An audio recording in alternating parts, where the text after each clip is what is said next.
We are very perturbed by the recent developments that saw the High Court in Kiambu issuing orders blocking the implementation of the Nadco report. As you're all aware, I was in the dissenting side on the signing of that report, and I didn't sign it because our two key issues that we presented, mainly the issue of the cost of living, was not addressed. That was rejected by our friends in Kenya Kwanza. But now we understand why, because the intention was really to add more taxes, which they have done since we left Bomas. More and more taxes are coming up.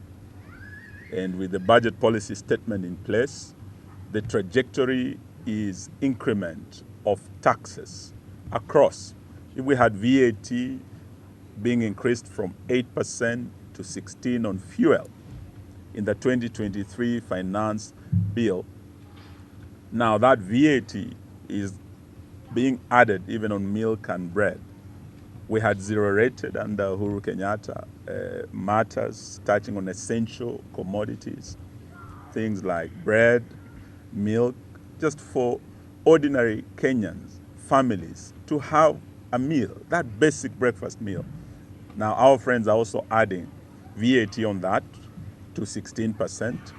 They want to add VAT also 16% in the education sector. Already many parents, as we speak, they were talking of over 300 Kenyan children who are challenges joining secondary schools. Over 100,000 have not joined as we speak because of the challenges that the parents are meeting. Now, if that is added, that burden will go even higher. The most worrying issue was the second issue that we raised at Bomas as Azimio, and this is one of the issues that sent Kenyans on the streets, and that is the issue of electoral justice, the issue of reconstituting IEBC, the issue of doing an audit of the last general elections that was a product of a divided commission.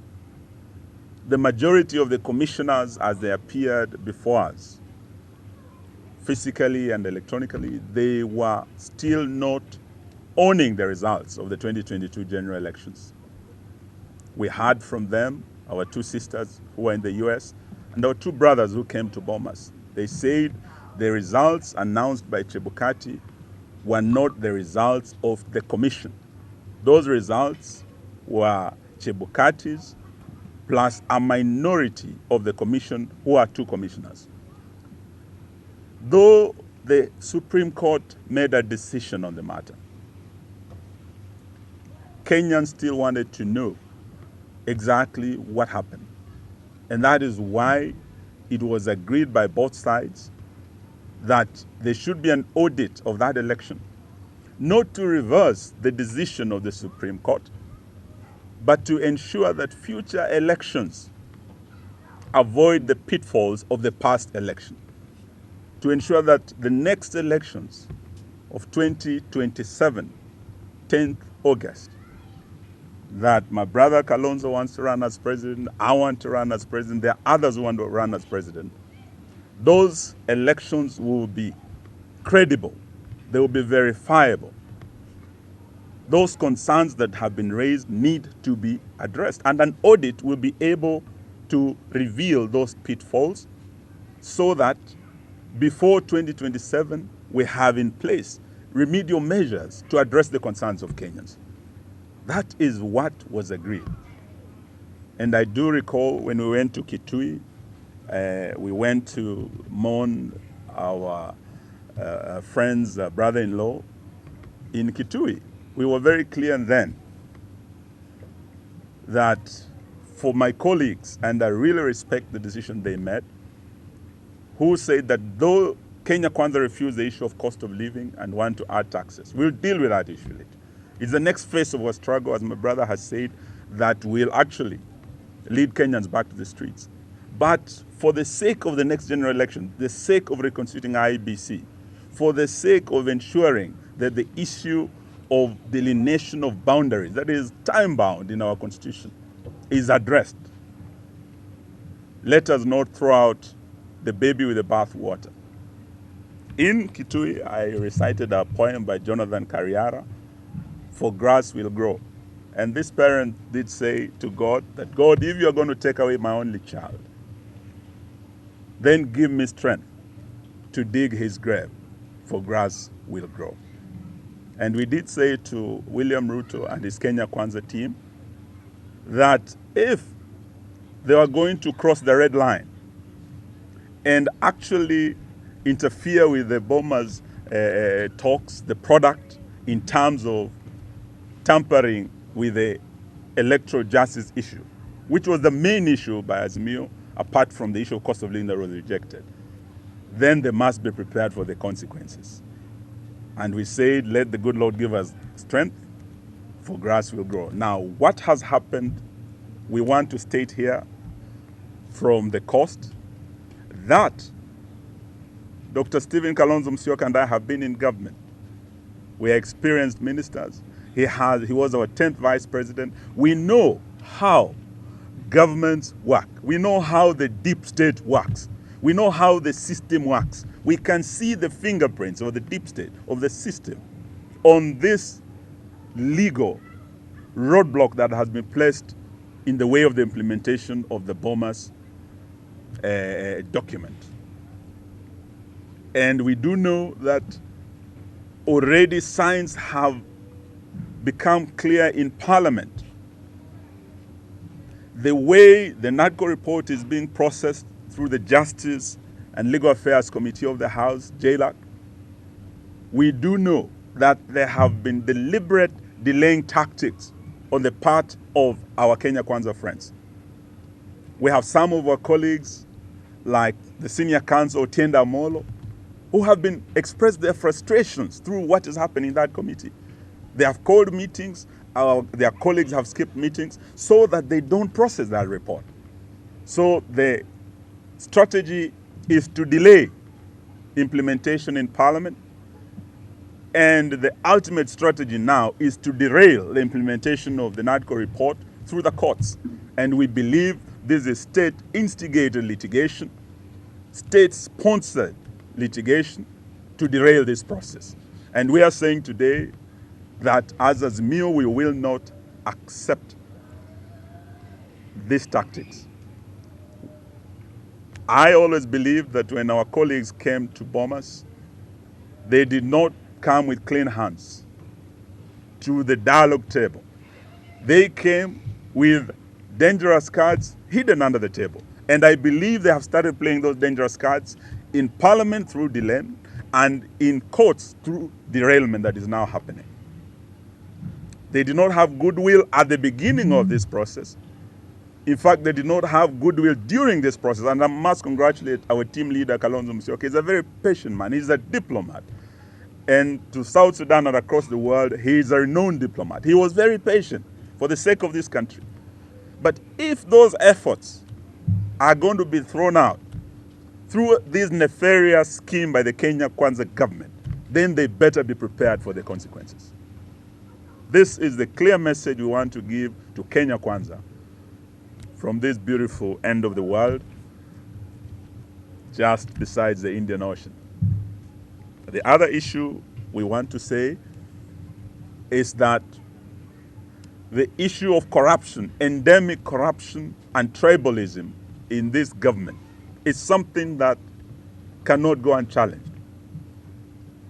As we speak, Kenya has, for the first time in recent days, been added to the grey list of the world. The grey list is a shameful list of the most corrupt nations in the world. Those are the heavens of money laundering, the wash people. And indeed, Kenya has become a wash nation. Everything you look at now is fake, from the fake fertilizer. How do we trust these people? Someone who can pack donkey poop and put stones and add sand and call it fertilizer? Can you trust such a person? Can we trust these people who are calling themselves Kenya Kwanza. For us, we believe the rate at which we are going, this is Kenya Kwisha. Our country is going to the dogs. And we must call out Bwana Ruto, who has become like a Alibaba and his gang of 40 thieves, because they're stealing day and night from Kenyans. Now they've gone to the farmers. Kenya is an agrarian economy. We have over 80% earning a livelihood from agriculture. You promised them that when you enter State House, you will ensure there's guaranteed minimum returns to the farmers. Now that is not guaranteed anymore. When you are giving them stones, na mavi ya punda, na mchanga, na unaita hii ni mbolea. How are we going to grow food and remove Kenya from the list of food insecure nations of the world when we are allowing our wash friends in this government to give fake fertilizer and fake seeds to farmers? We will not achieve. So these are some of the issues we want to say as we speak. From the reports given, it is shown that the Kenya Kwanza government has entrenched corruption, and the most corrupt ministries are known. Kenya Kwanza government has entrenched tribalism.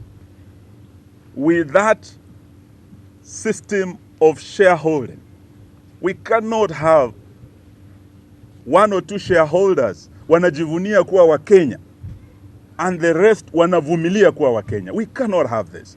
From the public employment, right from cabinet to the PSs to the CSs, you can see the trend of shareholding where others are excluded and they are second-class citizens when they are main shareholders who are first-class citizens. Is this the Kenya we want? This is what we are saying, that even as Baba goes to Addis, and we wish him well, this Easter we want to call on our Christians as we celebrate Easter and the rising of Christ to pray for the champion of our democracy, Raila Odinga, the champion of devolution. Would like him to go and champion the unity of the African continent. The dream of Kwame Nkrumah of having the United States of Africa. We know Raila Odinga has what it takes. Let us pray for him so that he can go and achieve this, not just for himself, not just for our team Azimio, but for Kenya and for East Africa. We wish him well, but we want to assure Kenyans that we will continue. Our team is intact. Stephen Kalonzo Musyoka, who was our team leader at Bomas, is here. Our colleagues across the country who are part of Azimio are with us. We will continue fighting until we ensure that we do away with this endemic corruption and tribalism in this government. Well done. I think we want to thank you for listening to us. Na vile vile, we take this opportunity to also ask our Muslim brothers and sisters kwa mwezi huu mtukufu wa Ramadhan, pia waombee mzee wetu, waombee amani hapa kule Gaza na duniani kote. We wish you a happy Easter na Ramadan Karim. Asante sana. Is there any question?